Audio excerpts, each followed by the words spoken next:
जय श्रीमन्नारायण। मैं मैथिली झा आप सभी के बीच कार्तिक महात्म्य के 13वां अध्याय की कथा को लेकर के उपस्थित हूँ। कार्तिक मास की ढेर सारी शुभकामनाएं आप सभी को। मैं कामना करती हूँ कि आप सभी के घरों में सुख शांति समृद्धि बनी रहे। आइए कथा श्रवण करते हैं। नारद जी बोले, जलंधर राहु की इन बातों को सुनकर क्रोधित हो अपने दैत्यों के साथ लेकर जल्दी जल्दी चल दिया। जल्दी के कारण उसका मुकुट पृथ्वी पर गिर गया और आप भी फिसल पड़ा। दैत्यों के सेना के सैकड़ों विमान आकाश में ऐसे छा गए जैसे वर्षा ऋतु में बादल। तब उसको आता हुआ देखकर इंद्रादिक सब देवता छिपकर शिव जी के पास गए। बोले, हे स्वामी, देवताओं की इस विपत्ति को क्या आप नहीं जानते हो? आप जलंधर का वध करके हमारी रक्षा करो। इस प्रकार देवताओं के वचन को सुनकर महादेव जी ने हंसकर विष्णु भगवान को बुलाया और कहा कि आपने संग्राम में जलंधर को क्यों नहीं मारा? आपने बैकुंठ को छोड़कर उसके घर क्यों जा बसे हो? विष्णु बोले, आपके अंश से उसका जन्म है और लक्ष्मी का भ्राता है, इसीलिए उस दैत्य को नहीं मारा, आप ही मारिए। शिव जी ने कहा, ये बड़ा तेजस्वी है, इन शस्त्रों से मेरे हाथ से नहीं मरेगा। इससे सब देवताओं सहित अपने तेज का अंश मुझे अस्त्र बनाने के लिए दो। नारद जी आगे बोले, तब सबने अपने अपने तेज दिए, वे मिलकर एक हो गए। फिर महादेव जी ने भी अपना तेज छोड़कर उस बड़े तेज को एकत्र कर एक भयंकर सुदर्शन चक्र बनाया। बाकी बचे तेज से इंद्र ने भी वज्र बनाया, किंतु जब करोड़ों हाथी रथ और सेना समेत जलंधर कैलाश के पास की भूमि में दिखाई दिया, उसको देख सब देवता जैसे आए वैसे ही छिपकर चले गए। शिव जी के गण नंदी गणेश स्वामी कार्तिकादि सब देवता महादेव जी की आज्ञा से युद्ध के लिए आए। वीरों को प्रसन्न करने वाले भेरी मृदंग और शंख ध्वनियों तथा हाथी घोड़ा रथों को चलाने से भूमि कांपने लगी।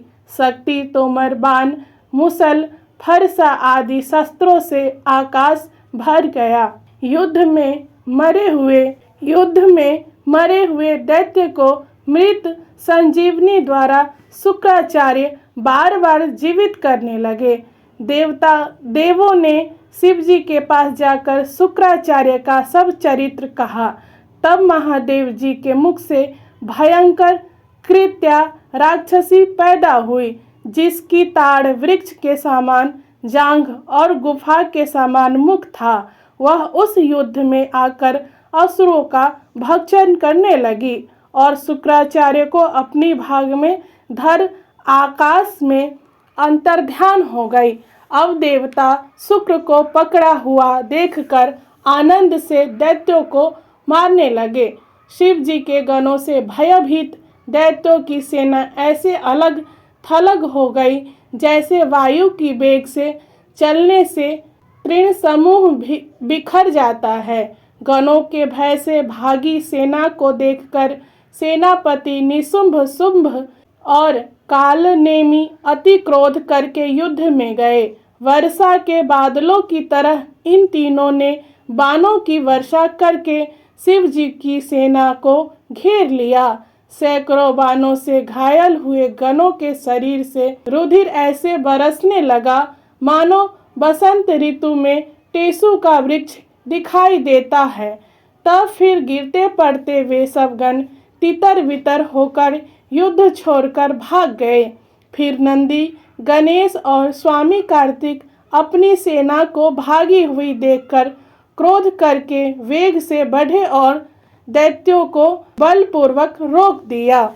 एक विशेष निवेदन आप सभी को बताते हुए मन हर्षित हो रहा है कि आप सबके सहयोग से चल रही पवित्र संस्था YVCT वृंदावन अब ATG और 12A के सर्टिफिकेट के साथ कर मुक्त है।